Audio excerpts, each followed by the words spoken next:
अखन अहाँ सब सुन रहल छी अमजन म्यूजिक की शानदार प्रस्तुति।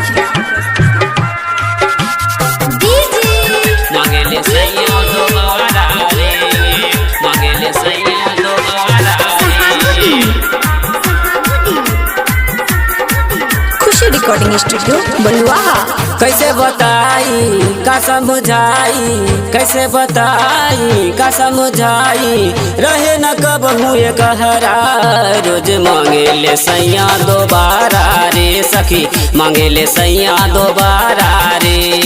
कैसे बताई का समझाई, कैसे बताई का समझाई, रहे न कब हुए कहरा, रोज मांगे ले सैया दोबारा रे सखी, मांगे ले सैया दोबारा रे, मांगे ले सैया दोबारा रे, मांगे ले सैया दोबारा रे।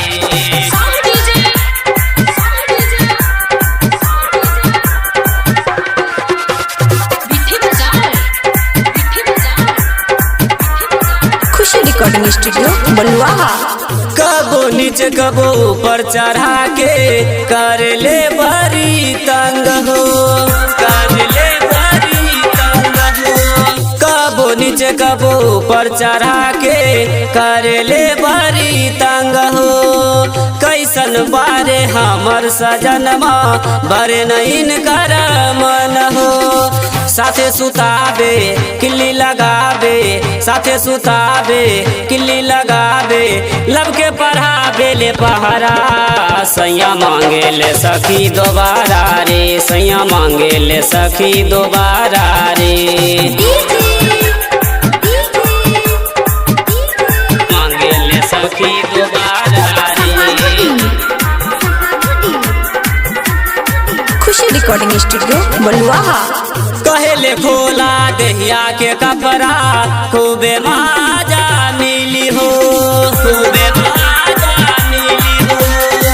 कहेले खोला दहिया के कपड़ा, खूबे माजा मिली हो।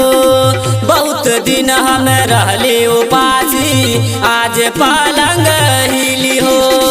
दिया बुताबे देसु गराबे, दिया बुताबे देसु गराबे, खोजे संतोष अपना हरा, रोया मांगे ले सखी दोबारा रे, सैया मांगे ले सखी दोबारा रे। कैसे बताई का समझाई, कैसे बताई का समझाई, रहे न कब हुए कहरा, सैया मांगे ले सखी दोबारा रे, सैया मांगे ले सखी दोबारा रे, सैया मांगे ले सखी दोबारा रे, सैया मांगे ले सखी दोबारा रे। खुशी रिकॉर्डिंग स्टूडियो बलुआहा।